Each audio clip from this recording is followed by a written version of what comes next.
Muy bienvenidas, bienvenidos, buenas tardes a todos, ¿cómo están? Buenas tardes para los que estamos en Argentina, buenas noches para los que están por otras latitudes. Estamos comenzando en minutitos nada más.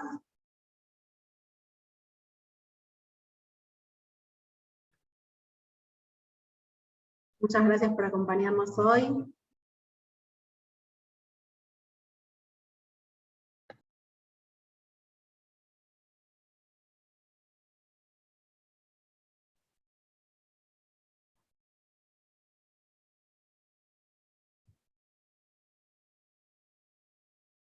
Buenas tardes, si quieren pueden ir compartiendo en el chat desde donde nos acompañan, para que podamos ir viendo todos los lugares que están hoy presentes.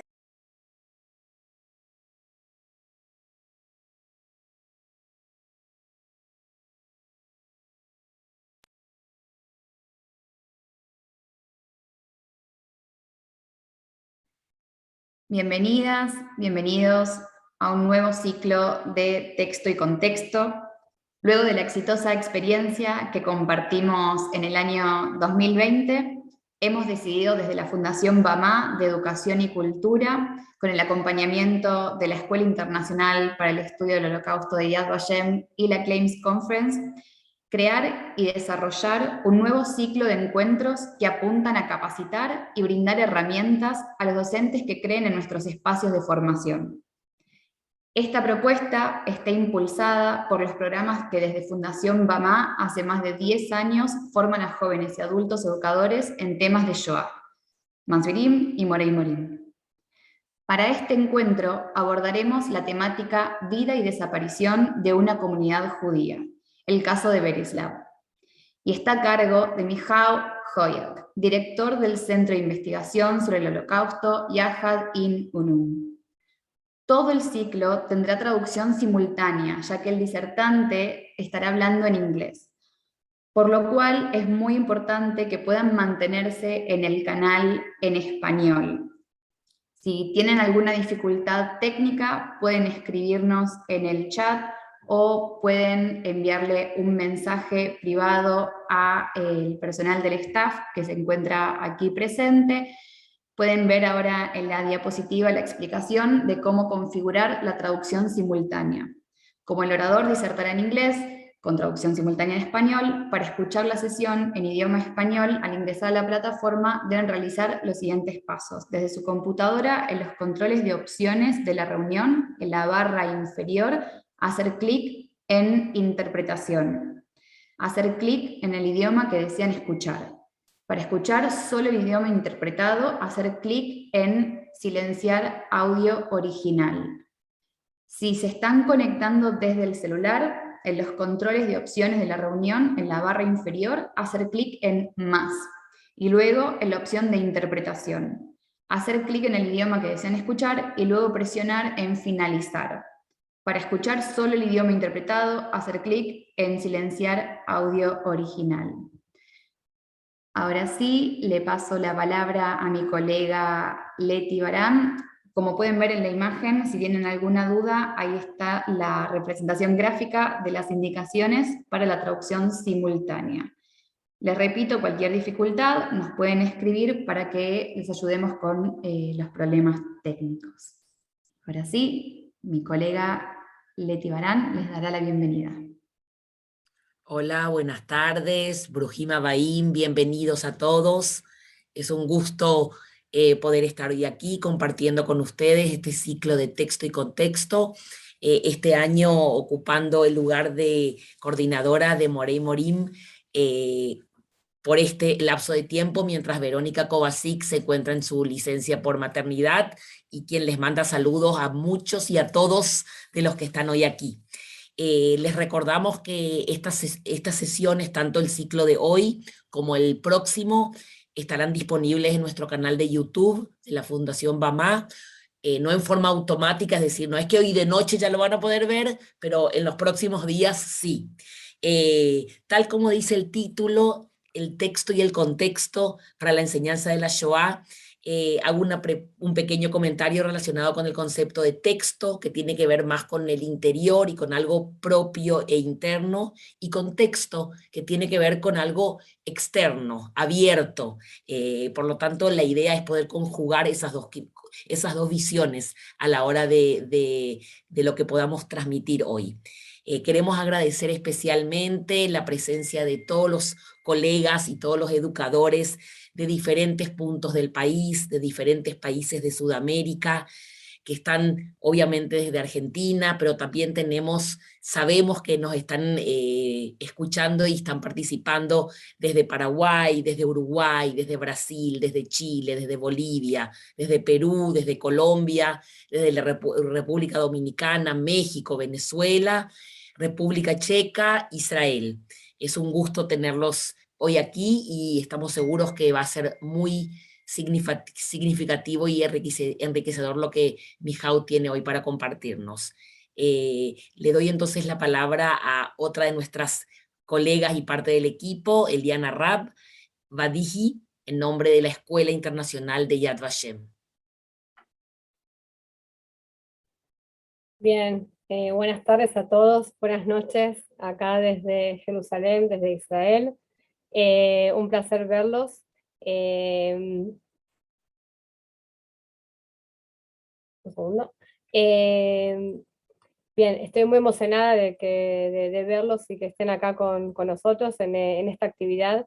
Quiero en primer lugar agradecer a Mamá, por supuesto a Jimena Jacobovic, la directora de Mamá, a todo el equipo de Mamá, a Leticia, que está acá coordinando el proyecto de Moren Morim, a Vero, por supuesto, que la extrañamos y que le deseamos lo mejor, a Vale Levin, coordinadora del proyecto de Masbirim, Denise también parte del equipo y toda la gente que está detrás de todo este proyecto. Agradecer también a la agencia judía, a Gabriela Glassman, la representante de Conosur para la agencia judía. Quiero agradecer también desde Yad Vashem a Noma Keito, nuestra directora, a Perla Hassan, del Departamento de Relaciones Exteriores, y por supuesto agradecer a la Alson y la Clems Conference, que ayudan a que estos proyectos se estén realizando, y a Michał Hoyak, que ahora ya lo vamos a ir a presentar. Agradecerle que realmente apenas acudimos a él, realmente dijo que sí, que le encantaría estar participando, así que muchísimas gracias. Quiero también, en nombre mío, por supuesto, dirigir el Chilepsi, que es parte del equipo, decirles que estamos muy contentos que estén aquí en esta actividad, y ahora sí quiero pasar a presentar la conferencia. Desde el año 2004, la Fundación Yahad Inunum ha realizado investigaciones relacionadas con el Holocausto en Europa del Este. A lo largo de los últimos 17 años, han desarrollado una metodología única de investigación basada en el estudio de documentos de archivo y entrevistas a testigos de los diferentes crímenes perpetrados. En el año 2017, el equipo de investigación viajó hasta Berislav para documentar el destino de los documentos de la comunidad judía local que fueron destruidos durante el Holocausto. Este encuentro será una oportunidad para conocer acerca de los resultados de dicha investigación y de la modalidad de trabajo de Yahad Inunum. La conferencia de hoy, como ya presentamos antes, Vida y desaparición de una comunidad judía, el caso de Berislav.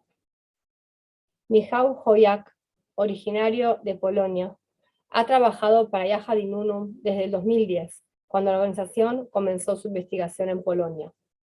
En los últimos 11 años, Michał ha participado en 50 viajes de investigación en Europa Central y Oriental, durante los cuales entrevistó a más de 1000 testigos presenciales del Holocausto por balas. Como director del Centro de Investigación Yahad Inunum desde el 2020, se ha especializado en el Holocausto en Polonia y en los estados bálticos. Su investigación más actual se centra en la participación de los Baudians en el Holocausto en el gobierno general. Michał también participa en los proyectos de investigación de Yahad Inunum en Guatemala e Irak. Coordina los programas universitarios desarrollados por el YEU en Europa, la Universidad de Albi, Universidad Católica de Angers, Universidad de la Sorbona, Universidad Jagiellonian de Cracovia, y facilita cursos y seminarios para estudiantes y profesionales del Holocausto. Mijaul, muchísimas gracias. Te voy a pasar ahora sí la palabra. Vamos a hacer, después de que sea la presentación de Mijaul, vamos a dar un espacio para las preguntas. Se va a abrir el chat y van a poder hacer las preguntas para que se las podamos transmitir en traducción simultánea a Mijaul. Mijaul, por favor.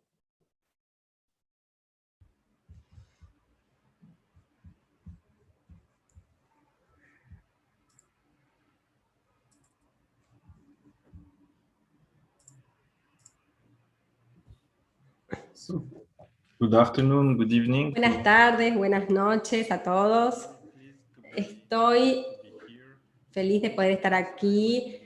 Es la primera vez que voy a tener la oportunidad de dar una presentación a educadores, a profesores y al público de Argentina y de países limítrofes o cercanos. Antes de comenzar mi presentación, quisiera agradecer a todos por participar, por estar conectados aquí, por escuchar la presentación y, por supuesto, me gustaría agradecer a mis colegas de Yad Vashem, Eliana,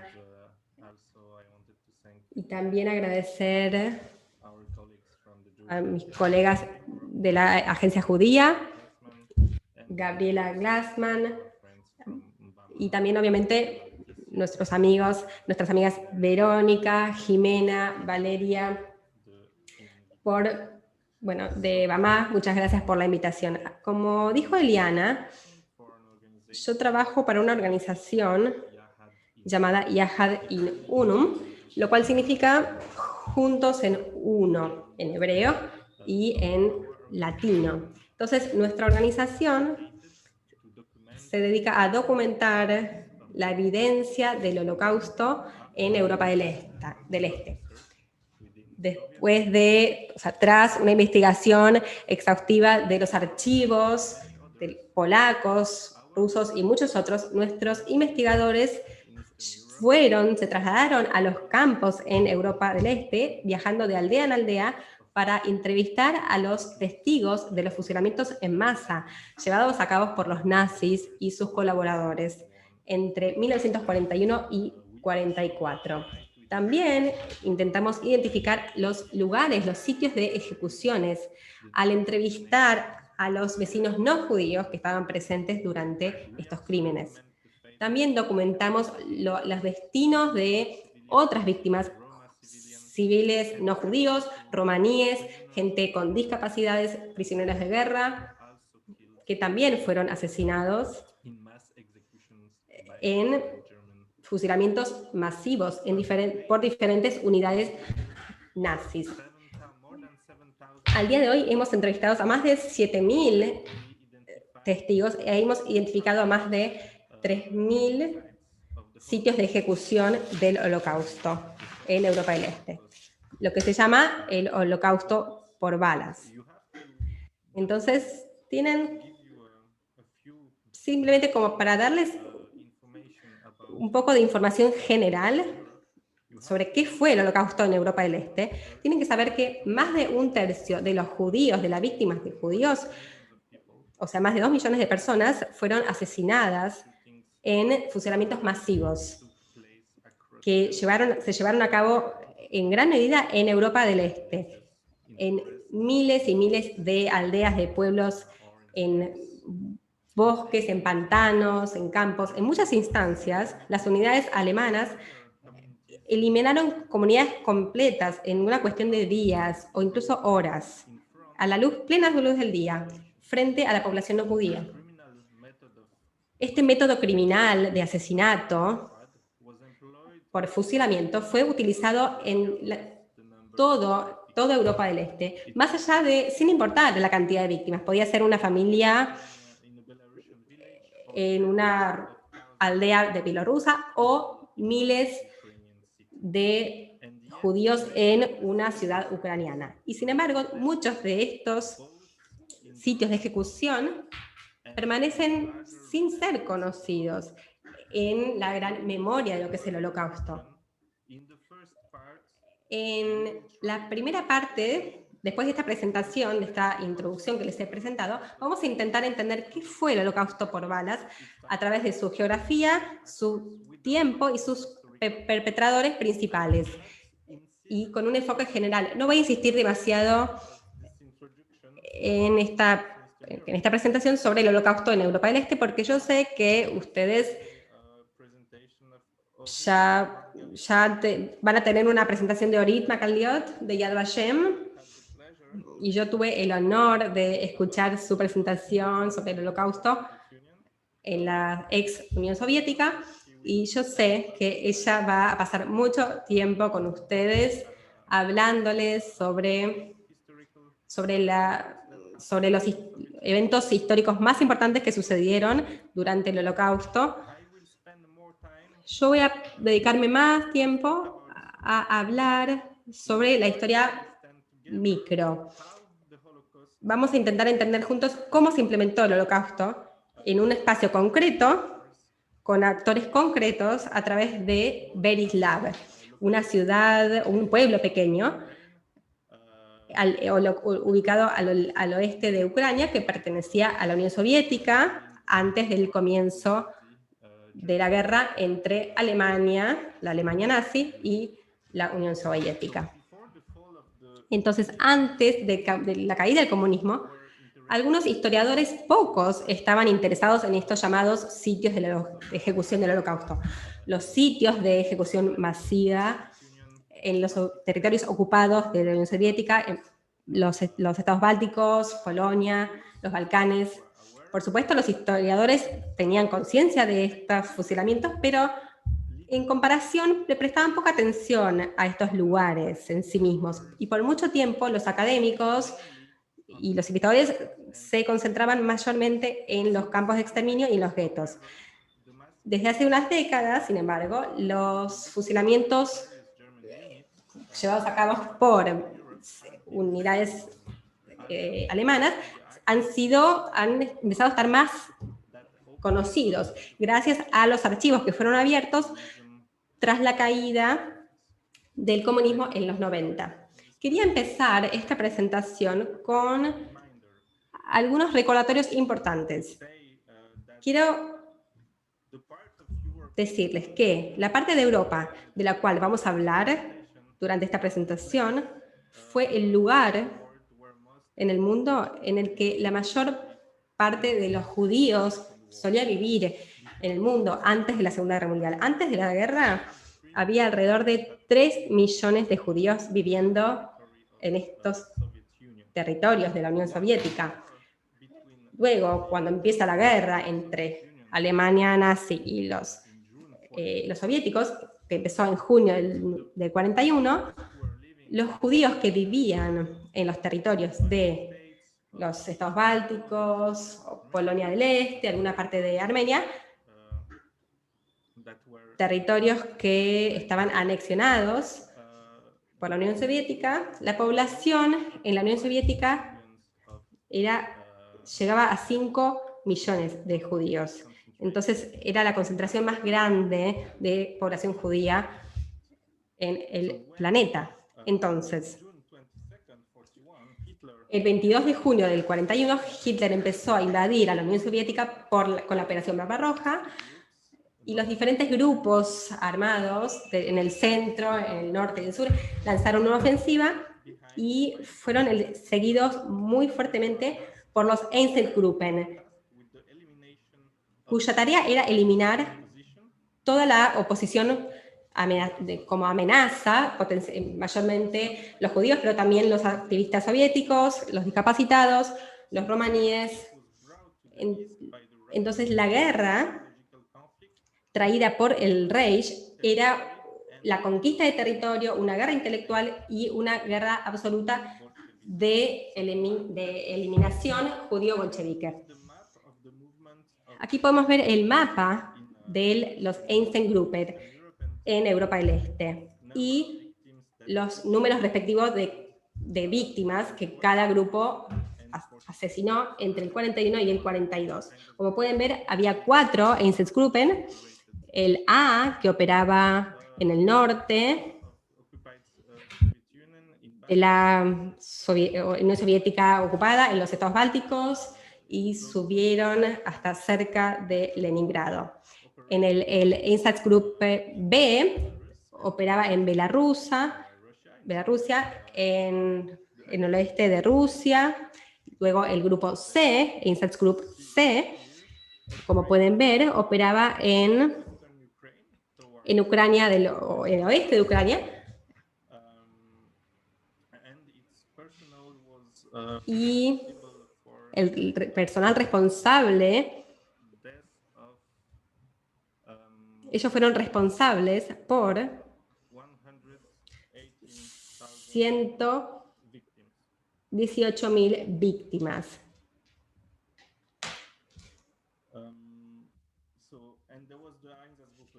Y también estaba el Einsatzgruppe D, que operaba en el sur de Ucrania y en el sur de Rusia. En relación a los fusilamientos masivos de judíos en los territorios soviéticos ocupados, en general se mencionan a los Einsatzgruppen, pero estos consistían mayormente de alrededor de 3.000 hombres. Entonces ya hemos dicho que había más de 2 millones de judíos asesinados en el Holocausto por balas. Aquí la gran pregunta de nuestra investigación era cómo un número limitado de hombres pudo matar a tantos millones de personas desde el 41 al 42.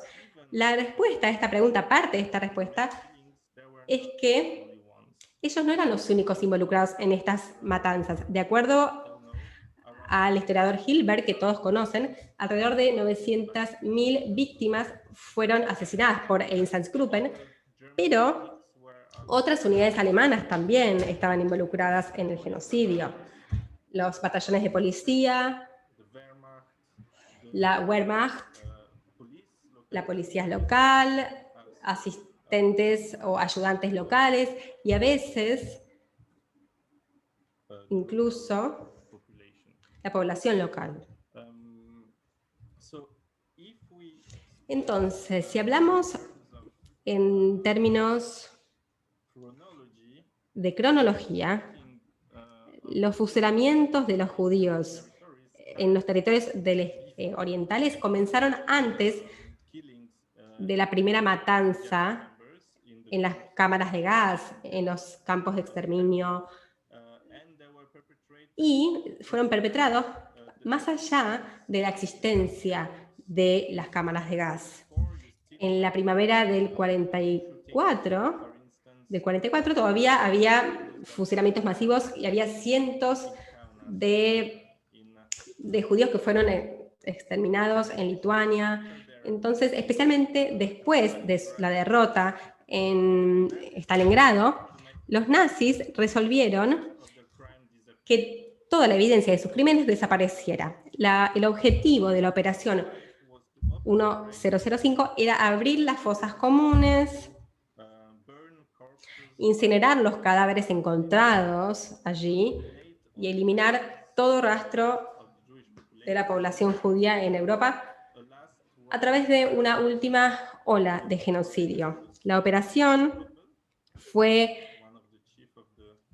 liderada por de Himmler, por uno de los jefes de los Einsatzgruppen, y también era el jefe de la gran masacre de Babi Yar. Entonces la operación 1005 fue infructuosa en gran medida, ya que las tropas alemanas en retirada no pudieron incinerar todos los cuerpos. Yo les quería mostrar, para concluir esta corta introducción histórica, presentarles 2 diapositivas más antes de que pasemos al estudio del caso, porque me gustaría que recuerden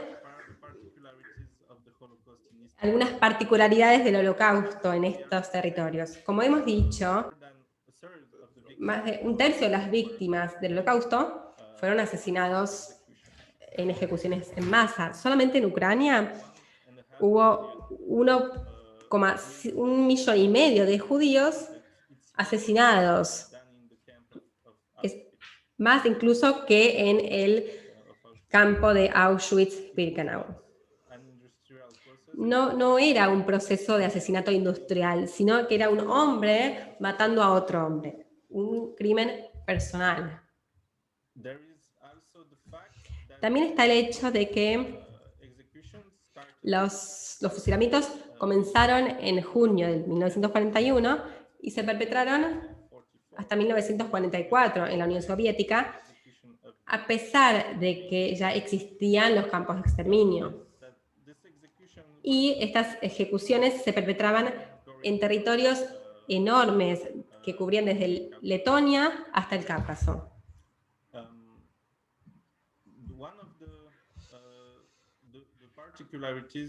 Una de las particularidades también del Holocausto por balas es que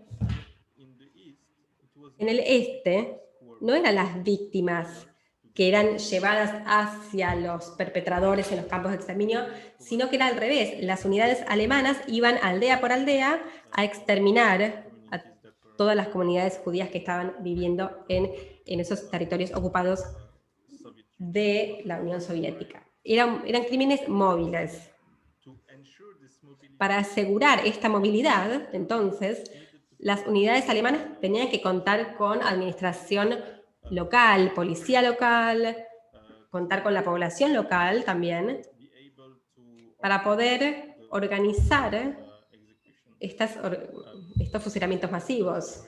Por ejemplo, usaban la población local para cavar las fosas, después para por ejemplo, enterrar a los cuerpos o cocinarles a los nazis para que comieran antes o después de los fusilamientos. También una parte muy importante de esto para mencionar es que el genocidio en Europa del Este, el genocidio no era algo que estaba escondido en absoluto, se perpetraba frente a la población local no judía, a plena luz del día, y a veces incluso la población local estaba involucrada de algún modo en los crímenes,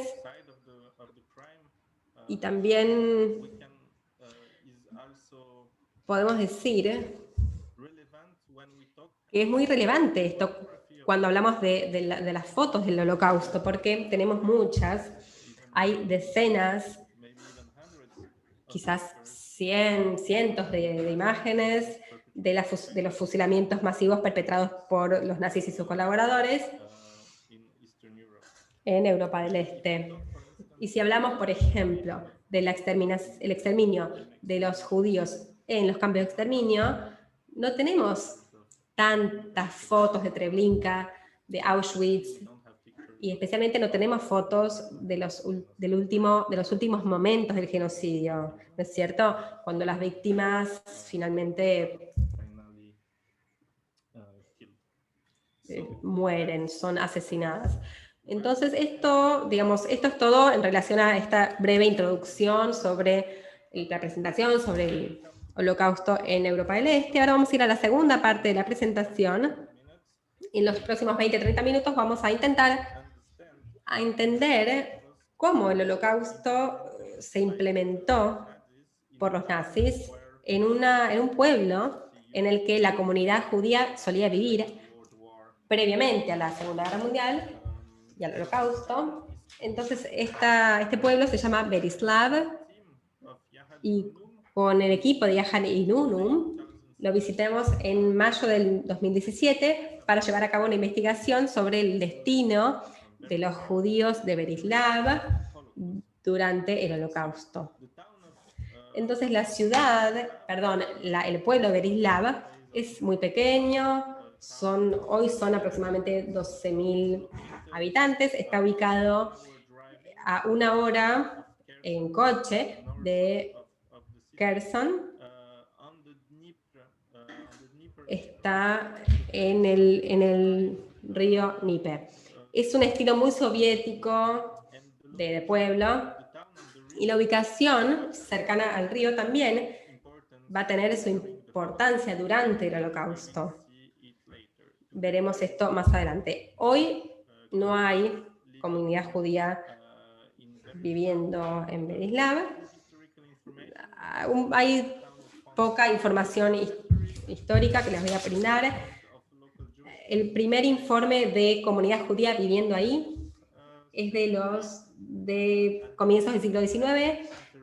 A finales del siglo XIX había más de 2.000 judíos que vivían en ese pueblo, y como resultado de la situación económica en la región, en comparación con las grandes ciudades y también por los pogromos, hacia finales del siglo XIX y por la guerra civil rusa, la comunidad judía decayó drásticamente en el pueblo. De acuerdo al censo de 1939, solamente 230 judíos vivían en Berislav antes de la Segunda Guerra Mundial. O sea que sería el 3% de la población local. Las principales actividades de los judíos en Berislav en ese momento eran el comercio de cereales, productos agrícolas, ropa, producción de calzado y también de arreglos. Cuando la Operación Barbarossa comenzó, Berislav estaba ocupada por las fuerzas alemanas. Esto fue el 29 de agosto de 1941, y en ese momento los judíos refugiados, los evacuados, llegaron a este pueblo de partes de oeste de Ucrania, esperando poder incluso trasladarse más lejos, mudarse más al este en poco tiempo. Here you see the location of Berislav. Aquí podemos ver la ubicación de Berislav. On the big river, the Dnieper River. Ahí les decía que está cerca del río, este río grande. Y al igual que lo que hacemos antes de cada investigación, antes de visitar esta sesión de Kherson en 2017, nuestros investigadores nos brindaron los archivos de la Justicia Federal Alemana, en los que se hablaba de todo esto. Y la segunda conexión con la que trabajamos es la Comisión Extraordinaria de Archivos, que fue creada después de la liberación de la Unión Soviética, en la cual se investiga para poder preparar documentación sobre los colaboradores y los perpetradores. Entonces, después de haber traducido y estudiado miles y miles de páginas de nuestros archivos, podemos identificar el área de investigación y ubicar sitios en Kherson, en la región, en la cual podríamos continuar con nuestra investigación. Como pueden ver en el mapa, hay más de 60 sitios de ejecución de judíos y romaníes o gitanos en el área Kherson, lo cual es solamente una de las 25 regiones de Ucrania. Entonces, estos son los sitios de ejecución ubicados en la parte oeste del río. Aquí le tenemos a Berislav, en el número 400, después veremos qué significó en ese momento.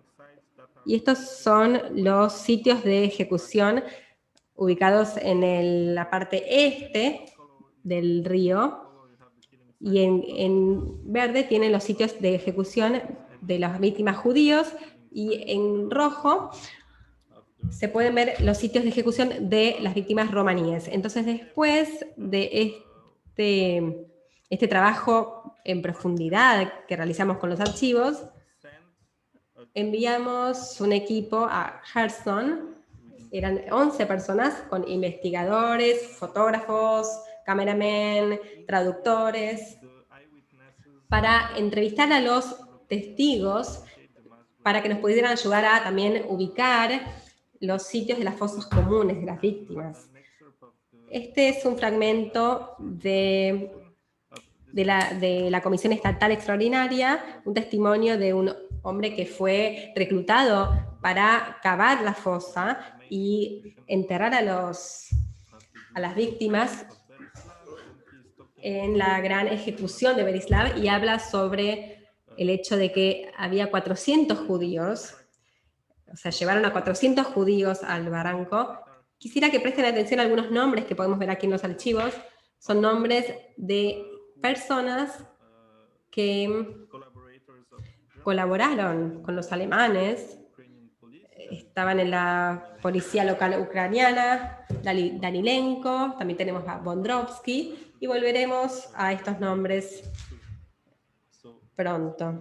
Entonces, básicamente, lo que también quería realmente mencionar es que lo que sabíamos antes de ir a Berislav, antes de llevar a cabo esta investigación de campo y las entrevistas, en los archivos soviéticos teníamos este mapa. Entonces tenemos... Este es un plano hecho por la Comisión Soviética sobre las ejecuciones masivas que fueron perpetradas en Berislav durante la ocupación nazi. Entonces, este es un documento muy importante, muy interesante para nosotros, porque sabemos dónde empezar nuestra investigación gracias a este tipo de mapa. Gracias a esto sabíamos exactamente dónde estaban los sitios de ejecución de las víctimas. Entonces, enviamos investigadores a los alrededores de estos sitios ya al principio de nuestra investigación. Entonces, de acuerdo a este plano, hubo un sitio de ejecución de los judíos que estaba ubicado aquí cerca del matadero, entre el matadero y el estadio local, cerca de la calle Jerova. También sabíamos que había lugares de matanza de prisioneros de guerra soviéticos y romaníes,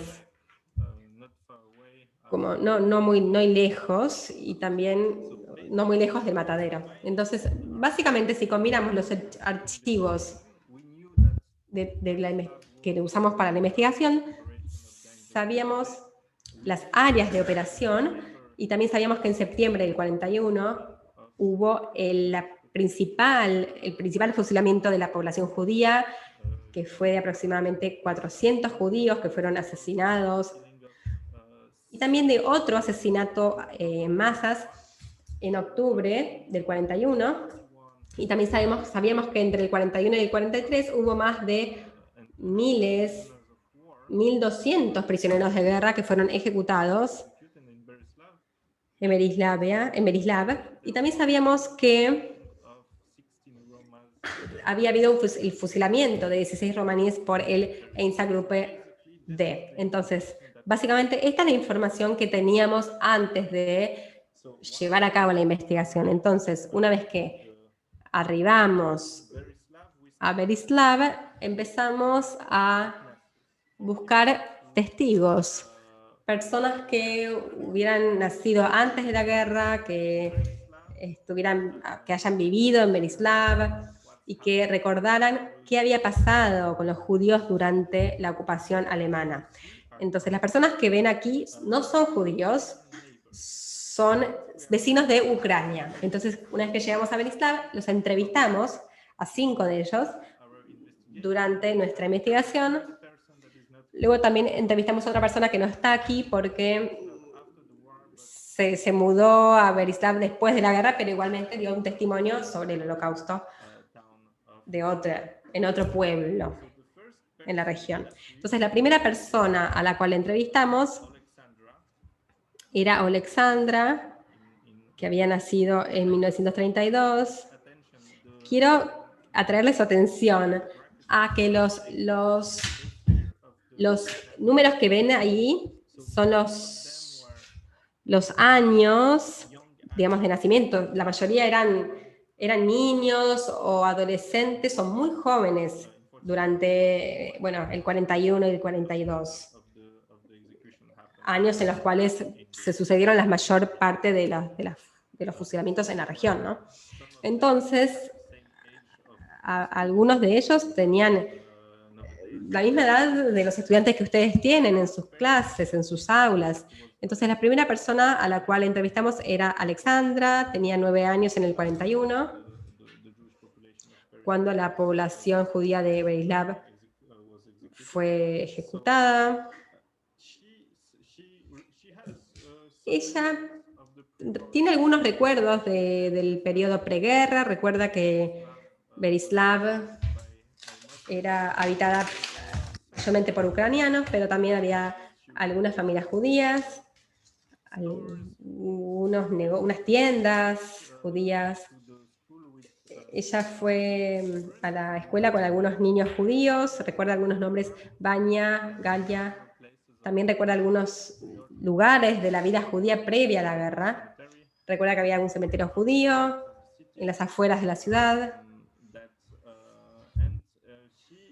Y empezó a hablar sobre sus recuerdos en el periodo de guerra. Y recuerda que en junio del 41, cuando arribaron los alemanes, los judíos de Berislav, muchos de ellos empezaron a abandonar la ciudad. Algunos trataron de cruzar el río para escapar, pero el problema era que, como había tropas soviéticas que se estaban retirando, le estaban dando prioridad a la gente que era considerada, entre comillas, necesaria para los esfuerzos de la guerra de la Unión Soviética. O sea, soldados, pero también gente que trabajaba en industrias, en fábricas.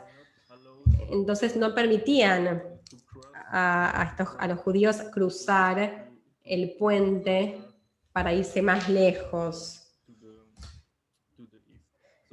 al este. Entonces recuerda el bombardeo a comienzos de la invasión nazi. Recuerda, por ejemplo, que había muchas tiendas judías que fueron bombardeadas y que estos negocios fueron saqueados por la población local. Ella escuchó sobre las ejecuciones que estaban perpetrándose cerca del matadero. Escuchaba los disparos, por ejemplo.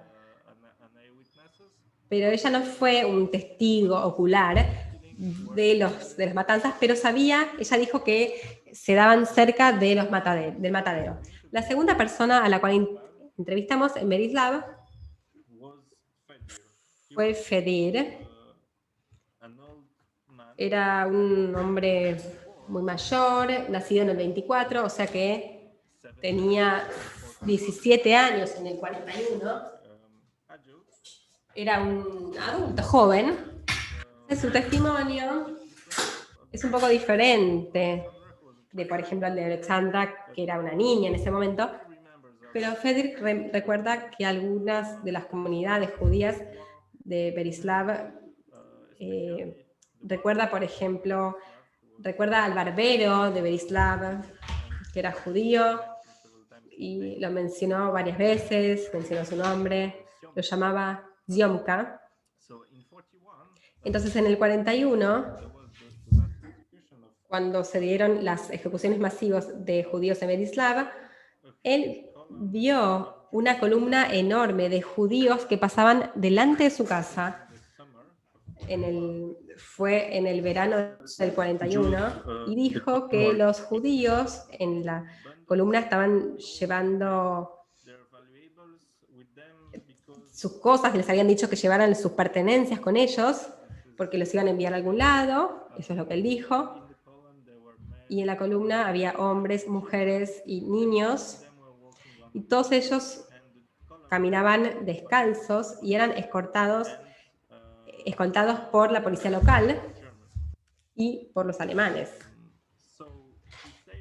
Y dijo que la columna no estaba lejos de su casa, al otro lado del cementerio, y había un barranco que estaba ubicado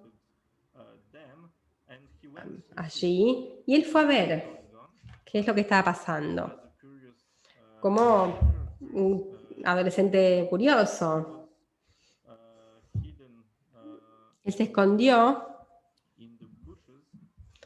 tras los arbustos para ver la ejecución y dijo que las víctimas eran traídas en grupos de 10 personas y que eran fusiladas dentro del barranco y que al finalizar el fusilamiento los alemanes buscaban entre la ropa y las pertenencias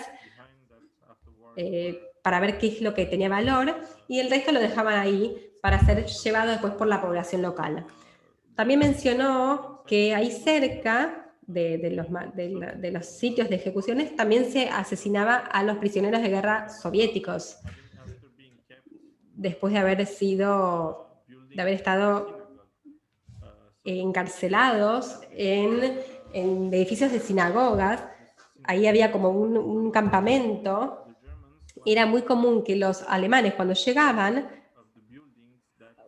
hacían uso de los edificios o de las construcciones que estaban relacionadas con las tradiciones judías, la cultura judía, la religión judía. Y aquí en Berislav establecieron campos de prisioneros de guerra en la sinagoga. Y después de la entrevista, aquí pueden ver algunas imágenes.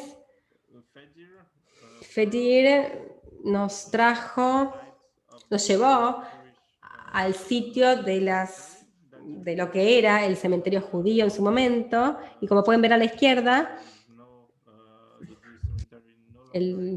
no existe más el cementerio judío, ya no hay huellas de eso, no hay ningún rastro de las tumbas, no hay ningún tipo de monumentos, memorial. Y a la derecha estamos en el sitio de ejecución de los judíos de Berislav. Es como una especie de pradera que está ubicado cerca de lo que era el matadero, lo que vieron antes en el plano de la Comisión Soviética. Y tampoco hay ningún tipo de sitio de homenaje o de monumento. Este es todo el material que vimos en el lugar, de lo que era el cementerio judío de Berislav, que está ubicado cerca del cementerio ortodoxo que pueden ver atrás, en la parte de atrás. La tercera persona a la cual conocimos era otro hombre, Alexander, nacido en el 30, también solía ir a la escuela con compañeros judíos, recuerda Luxka Levinstein, recuerda al padre que era dueño de una empresa. Había otro niño judío, Alex Bollner, que él se acuerda de él. Su padre era un músico. Y eso fue interesante, que él también recuerda al barbero, al peluquero, Simka, a su esposa, Pira. Y de acuerdo a este testigo, ambos, el barbero y su esposa, fueron fusilados en Berislav. También él recuerda que los judíos de Berislav eran muy religiosos y que antes del arribo de los alemanes, algunas familias judías escaparon de Berislav, incluyendo su compañero, Bollner y Levinstein, y su familia. Un día, el testigo estaba trabajando en su jardín, al lado del barranco, y de repente vio una columna muy larga de judíos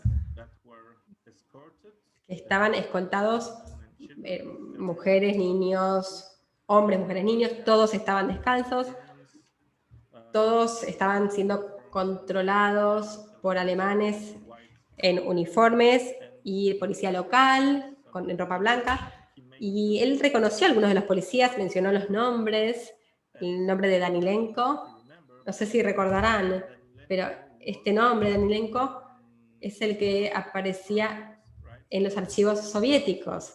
Entonces él confirmó también que la policía local formó parte de la acción, incluso dando el nombre de este policía. Entonces, él recordaba que la columna frenaba frente al barranco, y las víctimas tendrían que alinearse mirando hacia el barranco, y se tenían que dejar todas sus pertenencias cerca del barco, y ahí eran disparados, les disparaban las tropas.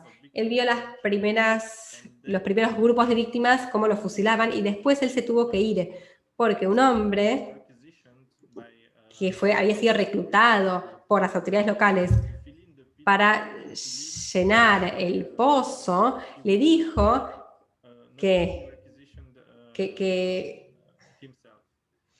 le dijo que se fuera porque si no le iban a reclutar también. Entonces, antes de irse, él vio que había decenas de personas locales que estaban esperando ahí cerca de los sitios de ejecución para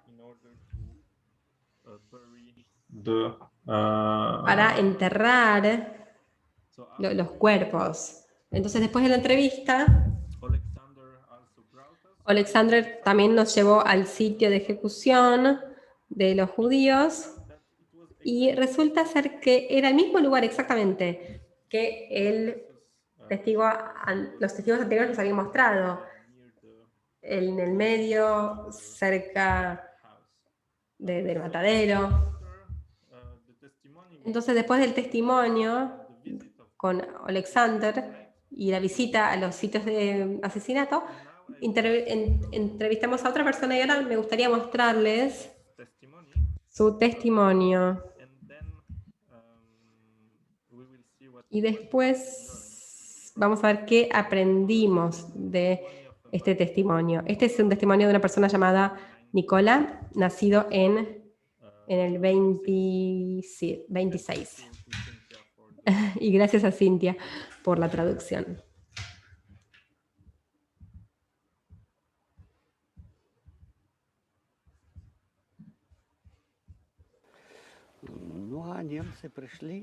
Cuando llegaron los alemanes, nos reunieron a todos los judíos. Había muy pocos judíos en Berislav en ese momento, quedaban pocos. Los alemanes nos hicieron una redada, y en relación a los refugiados judíos, todos fueron llevados en columnas muy grandes a los barrancos, y un comando especial dijo que no eran alemanes, ahí había otros alemanes que estaban para otro propósito allí. Nos llevaron a los judíos a los barrancos, y una vez que estaban ahí, los judíos tenían que alinearse frente al barranco, y los niños pequeños eran envenenados. Y a veces algunos bebés, les ponían algo bajo la nariz y tiraban los cuerpos al barranco. Los adultos estaban totalmente desnudos y les tiraban, los fusilaban con ametralladoras. Luego los alemanes llenaban la fosa, y luego mucha gente, incluyéndome a mí, teníamos que ir a rellenar, a enterrar más a los cuerpos. Había incluso manos, pies que se movían. Eso es lo que yo vi. Los judíos estaban reunidos antes de los fusilamientos. Sí, estaban reunidos. Estaban reunidos con anticipación. Los alemanes los alimentaban.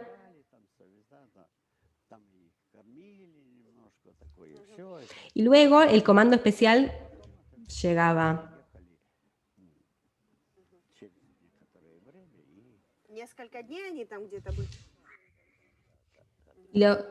Los judíos se quedaron ahí viviendo en el mismo edificio que hoy. ¿Dónde vio a la columna de judíos que se los llevaban a los barrancos? Yo vi la columna pasando por el pueblo. Cuando dejaban la ciudad, lo podíamos ver desde el cementerio judío ortodoxo. Y cuando dejaban el pueblo, lo podíamos ver. ¿Veía a los judíos marchando? Sí, ¿y llevaban bolsos? Sí, llevaban sus pertenencias y a sus niños en sus brazos. Y caminaban en filas, o como de a 3 o a 4, como una multitud. Caminaban como en una multitud. La columna no era muy amplia, porque había alemanes caminando en ambos lados. Y estaba ¿Era grande el barranco? Sí. ¿Era un barranco natural o era algo cavado? No, era natural. Era muy larga, muy grande. Había también algunos barrancos pequeños en los costados, pero los barrancos de los costados se usaban para la ejecución. Usted dijo que las víctimas se tenían que desvestir. ¿Dónde lo hacían? ¿Dónde se desnudaban? Ahí en el mismo sitio. Luego los alemanes cargaban toda la ropa en carros y los llevaban a algún lugar. ¿Los judíos eran asesinados en grupos o...? En grupos, sí, de a 10 y en grupos de 8 a 10.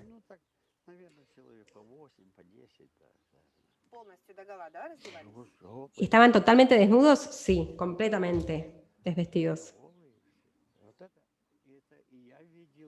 Yo vi un alemán que tenía 2 niños en sus brazos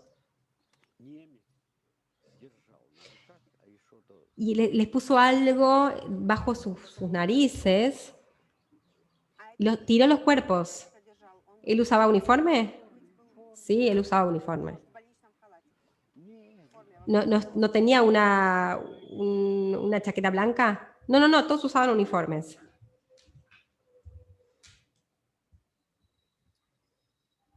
So we learned something new. Entonces, aprendimos algo nuevo con este testimonio que lo sabíamos antes. En primer lugar, aprendimos que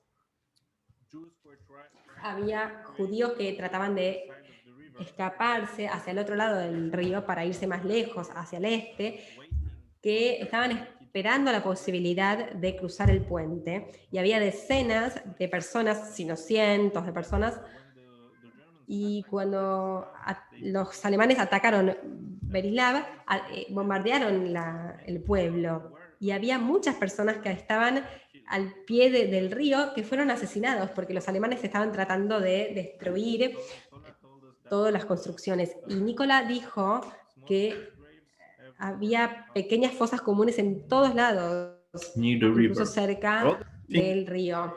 Lo otro que nos dijo es que los testigos, él también, vio las ejecuciones masivas, pero no solamente de los judíos locales, sino también aquellos judíos que eran evacuados, que eran refugiados. Y dijo que las personas estaban reunidas en el edificio de la Policlínica. Ahí está a la derecha, lo podemos ver en la foto de la derecha. Entonces, la construcción todavía existe hasta el día de hoy. Y eran llevados al barranco para ser ejecutados.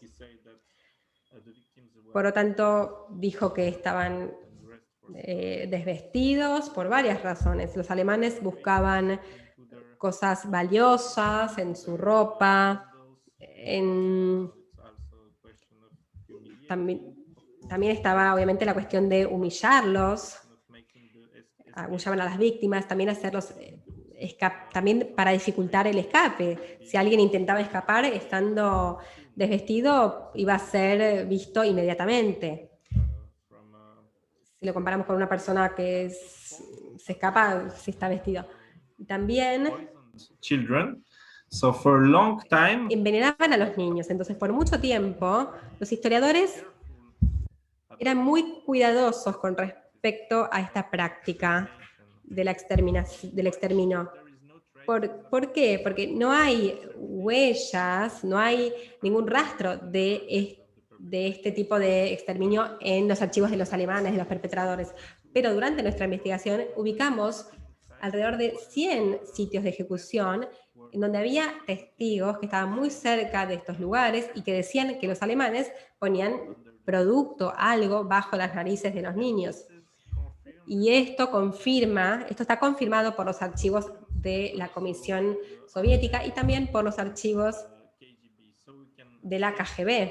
Entonces ahora podemos afirmar que realmente era una práctica común, que se utilizaba especialmente por miembros del Einsatzgruppe Group D,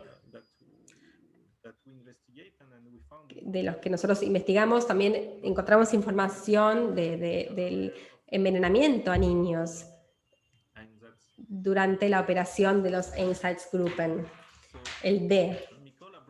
Entonces, Nicola nos llevó al sitio de ejecución. Ahí está en otra ubicación diferente. Es un barranco muy grande que pueden ver. Se puede ver a la izquierda. Y como pueden ver, también no hay ninguna placa conmemorativa. Entonces estos son los edificios que eran las sinagogas antes de la guerra, están todavía de pie hoy y son edificios de la administración local hoy en día. Está la municipalidad y otro edificio que pertenece al pueblo, y también estos lugares durante la ocupación eran campos para los prisioneros de guerra. Y la última persona a la cual entrevistamos era Lidia, nacida en 1929, tenía 12 años en el 42. Ella recuerda también los nombres de muchos de judíos de Berislav.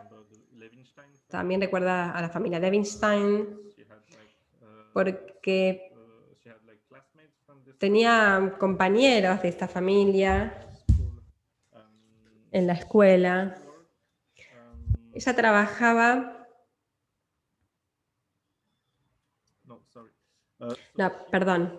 Ella no fue testigo de los asesinatos, pero recuerda que los judíos eran reunidos en las plazas, eran traídos en columnas, ella recuerda estos, eran llevados a los lugares de ejecución, recuerda que tenían sus pertenencias, sus paquetes, y confirmó básicamente las ubicaciones de los sitios de ejecuciones de judíos locales, y lo cual fue interesante para nosotros. Fue la única persona que sabía dónde estaban los lugares de asesinato de los prisioneros de guerra soviéticos, porque su padre era un soldado soviético y él fue capturado por los alemanes al principio de la guerra, y él estuvo en los campos y fue ejecutado. Y otros prisioneros de guerra también, oficiales principalmente. Entonces, simplemente ahora para mostrarles aquí los diferentes pasos del genocidio que aprendimos durante nuestra investigación. Aprendimos que pudimos localizar las diferentes sinagogas que eran utilizadas para campos de prisioneros de guerra.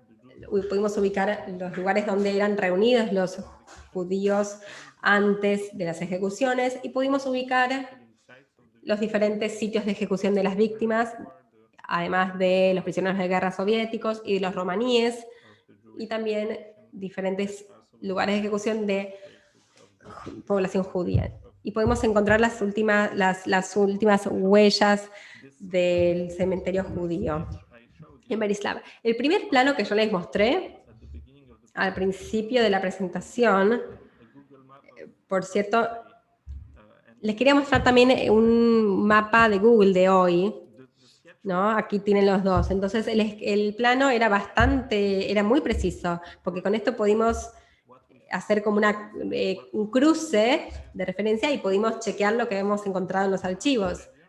Entonces, como podemos ver, está el estadio, que sigue siendo el estadio hoy. Tenemos los lugares de ejecuciones de los judíos, que aquí está, se indica, y tenemos la ubicación exacta. Aquí tenemos los mataderos, que todavía existen. Están los lugares de ejecución de prisioneros de guerra y de los romaníes, que está aquí. Y este punto que ven aquí no fue identificado por las comisiones soviéticas, pero Nicolás nos lo mostró, el testigo Nicolás, y es el lugar de asesinato Evacuees. de 200 evacuados, refugiados judíos que fueron capturados por los alemanes y asesinados en Berislav. Entonces, básicamente, pudimos confirmar los lugares de asesinato, al igual que lo que mostraba la Comisión Soviética, y también identificar otra fosa común que no tiene ningún tipo de conmemoración, de homenaje hasta el día de hoy. Y bueno, como última diapositiva de la investigación, quería explicarles, mostrarles qué es lo que finalmente aprendimos y lo que pudimos confirmar. Lo importante es que pudimos recopilar las identidades de muchos judíos de Berislav gracias a los testimonios de los testigos, porque hay muy poca información sobre la comunidad judía en Berislav antes de la guerra. Ya que era una comunidad pequeña, entonces no había nombres, no tenían nombres en las comunidades, en las comisiones soviéticas. Entonces no se sabía tanto de Berislav antes de la guerra. Pudimos confirmar las ejecuciones principales de los judíos locales, la información que nos dieron los testigos se relacionaba con los perpetradores, la policía local que estaban presentes durante el asesinato y fueron reconocidos por algunos testigos. Lo que fue nuevo para nosotros era la información de la ejecución de los refugiados judíos, alrededor de 200, de acuerdo a los testigos, que esto no se menciona en los archivos. Y también todos los testigos dijeron también que hubo varias ejecuciones mucho más pequeñas, de una o dos víctimas que fueron perpetradas durante la ocupación alemana. También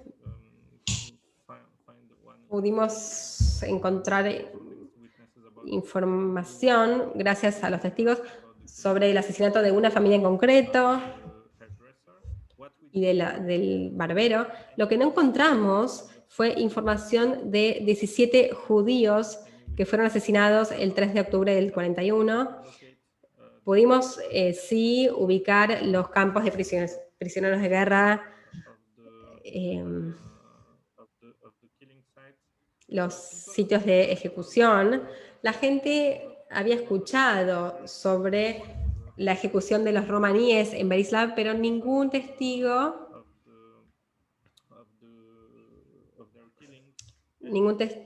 habló de su fusilamiento. Y todos los sitios de ejecución, ninguno cuenta con un monumento conmemorativo.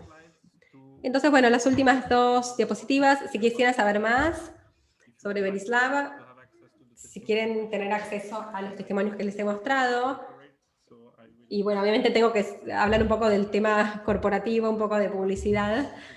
Tenemos un mapa interactivo. Este es el mapa de todos los lugares, de todos los fusilamientos que hemos investigado en Europa del Este.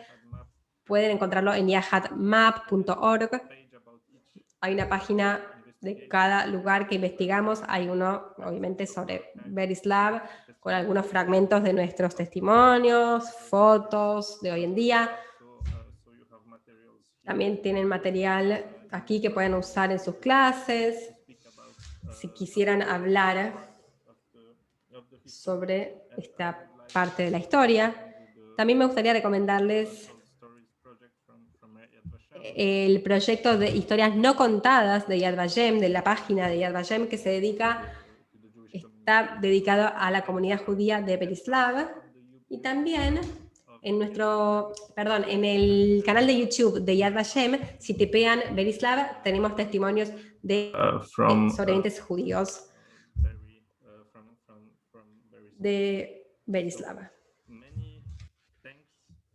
Así que muchísimas gracias por su atención. Espero que haya sido interesante. Si tienen algunas preguntas, me complacerá responderlas. Mijao, muchísimas gracias por tu conferencia, por tu disertación. La verdad que es muy interesante y volverte a escuchar y escuchar esta perspectiva y la experiencia que ustedes tienen estando en el lugar es muy, muy interesante. Cintia, muchísimas gracias por la traducción simultánea. Ahora estamos abriendo el chat para que ustedes puedan hacer las preguntas a Mijao. Quiero aprovechar para saludar al doctor Yossi Goldstein, que nos está acompañando, que todos ustedes lo conocen y que justamente el mes pasado estuvo dando una lección para el grupo de Morey Morim. Así que Yossi, gracias por estar también acá. Como ustedes saben, en este espacio, como mencionó Mijao, es en relación a la temática anual de este año, que es el último judío, 80 años desde el inicio de la aniquilación masiva, la operación Barbarroja en junio de 1941, y por eso este tema, y también Orit, en la segunda sesión, que después Vale ya nos va a contar, estaba a trabajar este tema. Mijao, mientras vamos esperando las preguntas del público, a mí personalmente me interesa saber qué es lo que vos como persona sentís al ser parte de un proyecto así, el encontrarte con la gente, el poder hablar, porque a nivel de información es impresionante lo que nos comentás, pero a vos como persona, ¿qué sentís? ¿Sentís que es algo, qué función cumplís vos, o cómo te sentís vos como ser humano al hacer este tipo de trabajo, que es bastante difícil también a nivel emocional?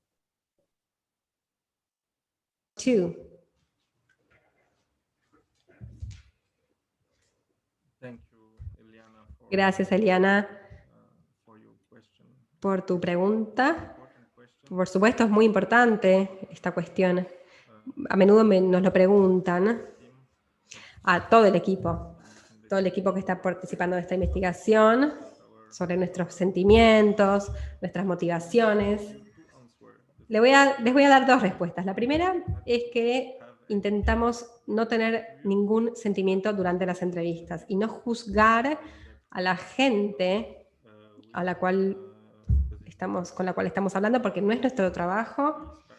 Y si empezamos a juzgar a la gente y a preguntar, como obviamente que hacer preguntas que queremos hacerles, pero que quizás no deberíamos, como de colaboración, o por ahí haber sido, no sé, haber deseado cosas, obviamente no le podemos preguntar esto. Entonces intentamos hacer preguntas muy concretas, de hechos. No sé si vieron el fragmento de la entrevista que yo les mostré. Las preguntas siempre son muy técnicas, sobre hechos, números, lugares, porque también es una manera de hacer preguntas sin tener ningún tipo de juicio de valor. Entonces ayuda a la gente a recordar y a compartir la historia de qué es lo que ellos han visto.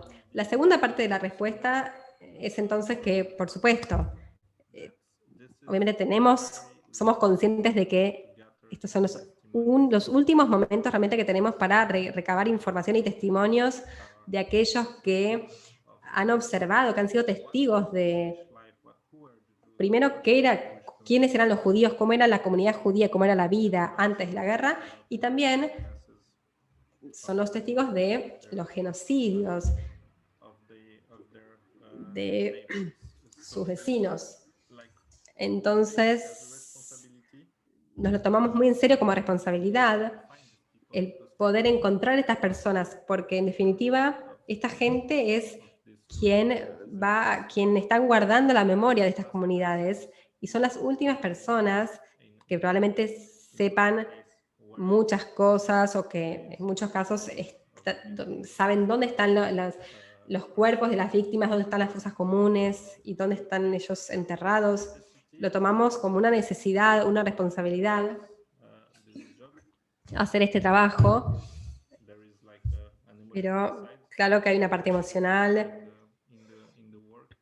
en el trabajo. Para cada quien tiene diferentes significados. También trabajamos como psicólogos, somos un equipo bastante unido, hablamos mucho durante nuestros viajes sobre lo que escuchamos, y esta es la mejor terapia que tenemos, poder hablar entre nosotros. Gracias, Mijaul. Es muy compleja la respuesta y es muy difícil, como entiendo que contás, estar en este lugar y tener estas dos visiones o posturas al hacer las preguntas. Y tiene que ver esto con una de las preguntas que pregunta Jordi Barra: ¿cuál es el futuro de este proyecto? ¿Hacia dónde se encamina ante la desaparición de los testigos, que es lo que vos estabas comentando?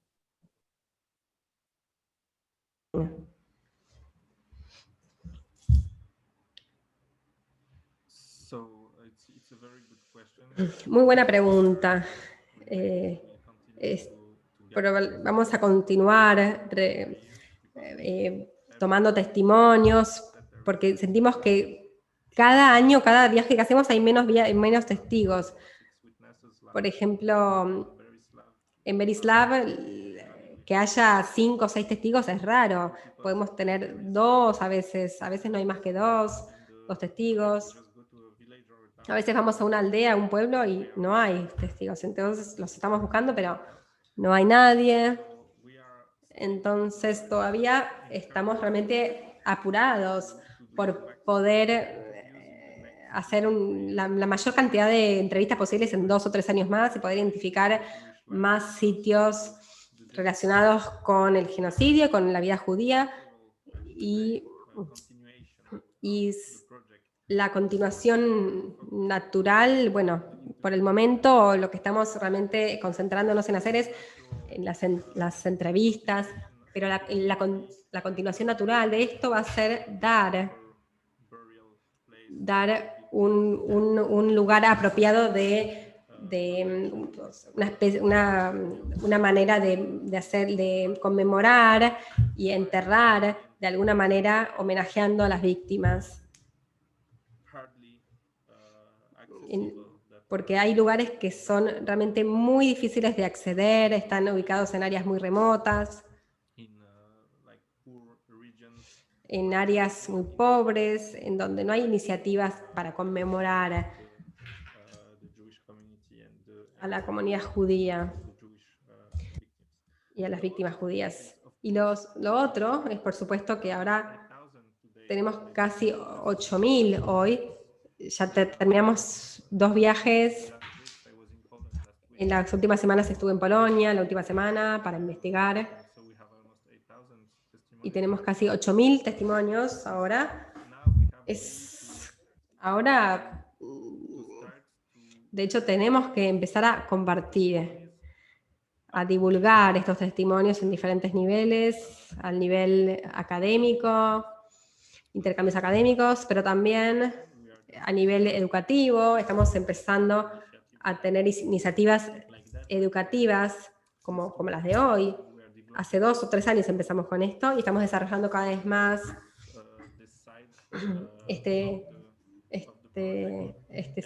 esta parte del proyecto. Y yo diría que desafortunadamente, gracias al trabajo que estamos haciendo, es como si fuera que, ¿cómo lo podría decir? Es como que estamos aprendiendo la metodología de cómo investigar con respecto a los fusilamientos en masa.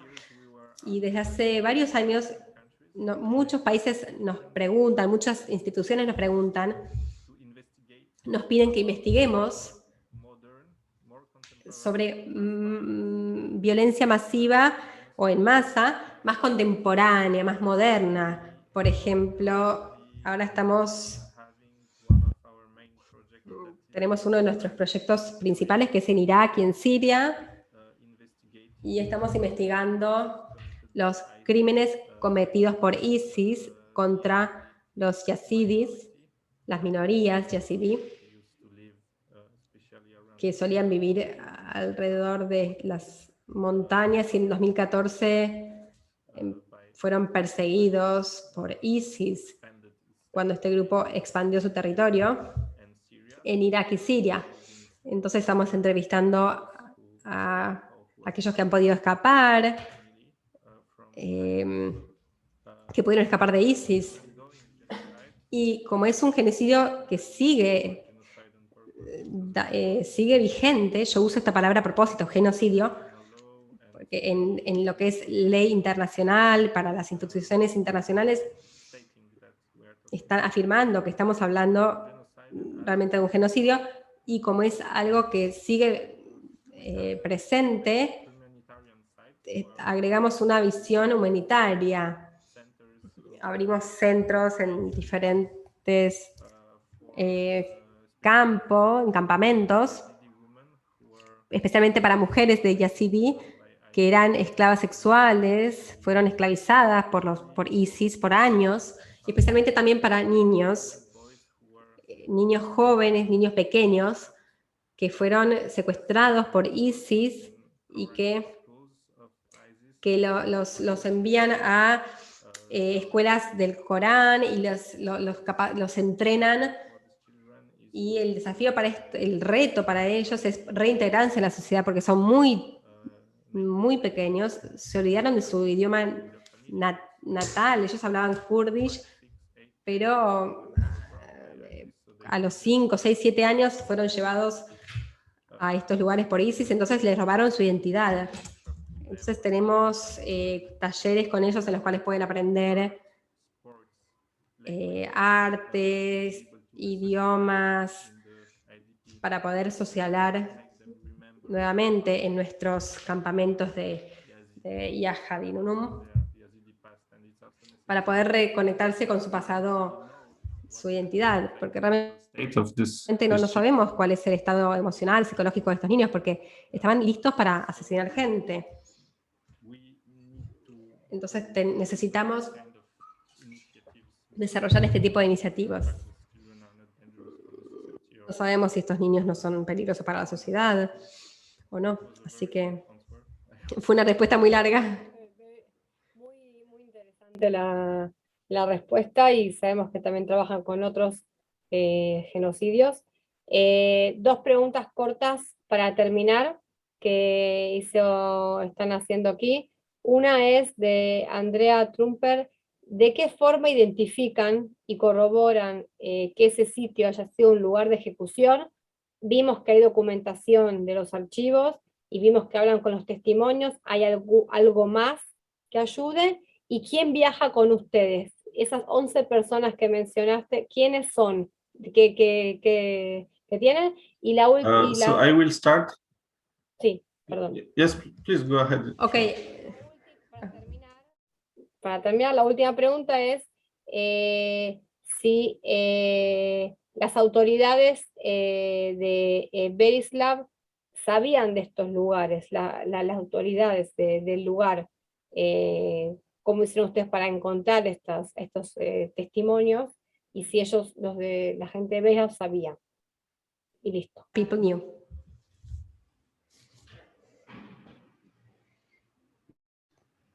Thank you for those questions. Gracias por ambas preguntas. Son muy interesantes también. Así que con la primera, voy a responder la primera. El equipo es 11 personas. Hay un líder de equipo que hace las preguntas, hay 2 intérpretes que traducen del ucraniano al francés o al inglés, hay un fotógrafo que toma fotos, hay un cameraman, porque todas las entrevistas se graban y están disponibles también para consultar en nuestro centro de investigación, pero también se puede pedir en línea, se puede buscar. To contact me. Obviamente, si están interesados, no duden en contactarme si quisieran tener más información sobre o acceso a algunos de los lugares o testimonios que hemos grabado. Investigators who are going with Y también hay un equipo de investigadores que van con el equipo de los grabadores, de los cámaras, y van a encontrar a los testigos para llevar a cabo las entrevistas y para identificar los lugares. Y con respecto to killing sites. a la pregunta de cómo se puede confirmar los sitios de asesinato, como mencionaron, trabajamos con los archivos primero, hacemos un cruce de referencias, vemos, luego escuchamos a los testimonios de los testigos. En algunos lugares no lo hicimos en Merislab, también depende de la posibilidad, la administración, pero también trabajamos con expertos balísticos que están en nuestro equipo y que buscan los cartuchos después de los fusilamientos, todos los que quedan allí. No se hunden en la tierra, se puede ver fácilmente sin tener que buscar demasiado alrededor de las fosas comunes. Y esto es información importante porque es más evidencias de los crímenes. Y en cada cartucho figura el lugar de producción y el año de producción. Entonces, también podría darnos información sobre los perpetradores. Y cuando hacemos cuando trabajamos con los expertos en balística, también trabajan con detectores de metales en general. También pueden encontrar cosas de valor, joyas que le pertenecen a las víctimas. Y esa es una prueba más también fehaciente de los crímenes. Y también al comienzo de nuestro proyecto hacemos preguntas muy críticas, ¿no? Por ejemplo, ¿cómo sabemos que las víctimas eran judías Great famine, for y que no instance. eran víctimas de la gran hambruna? De como tanta gente en Rusia y Ucrania que murió de la gran hambruna. Entonces, finalmente, con los cartuchos y con estos artefactos, esto también nos sirve como una especie de prueba física de las masacres. Pero no hacemos exhumaciones. Somos totalmente conscientes de que hablamos con las autoridades. Nosotros tampoco no cavamos, no hundimos para encontrar cosas o los cartuchos. Es solamente lo que vemos en la tierra, en la superficie. Y yo diría que nuestro próximo paso es trabajar con tecnología más nueva, radares, y cuando podamos hacer esto, vamos a empezar con el proceso de realizar homenajes en los lugares. ¿Respondí a la pregunta? Y la última era si las autoridades de Berislav sabían de estos lugares que ustedes están contando, lo que estaba en el mapa. I think they know. Yo creo que saben. Yo no hablé directamente con las autoridades, pero nuestros investigadores lo hicieron. Yo creo que incluso fueron útiles, como auxiliares, en darnos algunos contactos que nos podían, digamos, conectar con algunos testigos.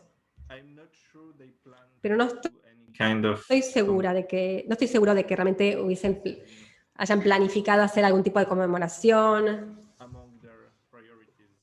No, No creo usually, que esté dentro de sus prioridades. Usualmente cuando hay algún tipo de conmemoración es parte de la iniciativa o sea, en general no parte como una iniciativa de la administración, es más que nada de familiares, miembros de una familia que fue asesinada, o instituciones que abordan los temas de la memoria de las víctimas. They didn't do any issues to us.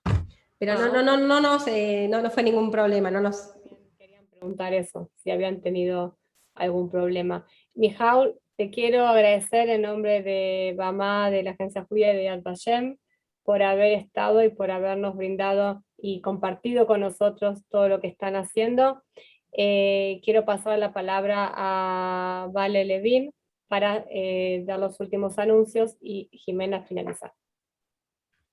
Tal como dijo Eliana, desde la Fundación BAMA le agradecemos a Mijaul Hoyak, director del Centro de Investigación sobre el Holocausto Yahad in Unum, nuevamente al equipo profesional de Yad Vashem, Eliana Rapp-Badihi y Yehiel Chilevsky, por los conocimientos brindados en todos sus espacios de formación, a la Claims Conference por la confianza depositada en nuestros espacios de formación. Las esperamos el 23 de agosto, en este mismo horario, para un nuevo encuentro donde contaremos con una charla titulada "No hay nada más trágico que el destino de mi pueblo, el holocausto de los judíos soviéticos y los territorios anexados", a cargo de Orit Margaliot, directora del Departamento de Guías de la Escuela Internacional para el Estudio del Holocausto de Yad Vashem. Les contamos que los egresados de nuestro programa Morei Morim contarán con las siguientes capacitaciones sobre materiales educativos de Yad Vashem. El martes 12 de octubre a las 16:30 horas, a cargo de Eliana Rapp-Badihi, un calendario de vida, la historia de Zvi Hershel. El martes 19 de octubre a las 16:30 horas de Argentina, Eliana Rapp-Badihi, la historia a través de una película animada, la historia de Simcha Holzberg. El 26 de octubre, a cargo de Yehiel Chilevsky, un calendario de vida, la historia de Zvi Hershel. El 2 de noviembre, también a cargo de Yehiel, la historia a través de una película animada, la historia de Simcha Holzberg. Les agradecemos a todas haber participado de este encuentro y les compartiremos a continuación una breve encuesta para que puedan brindar su feedback del encuentro del día de hoy. Es muy importante para nosotros contar con su opinión para saber cómo fue la experiencia del encuentro, así que les solicitamos que completen la encuesta y ahora sí le paso la palabra a la directora de nuestra fundación, Jimena Jakubowicz.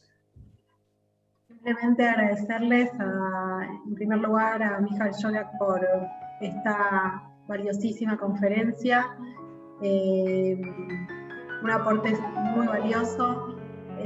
Por supuesto, el partnership del trabajo conjunto permanente con Yad Vashem, el apoyo a la agencia judía y el apoyo para hacer este tipo de actividades y nuestros programas de la Claims Conference, por supuesto. Los esperamos el lunes 23, no el que viene, sino el próximo, en el mismo horario que hoy, con Orit, que también brindará una conferencia muy, muy valiosa para todos nosotros. Así que hasta la próxima y nos estamos viendo.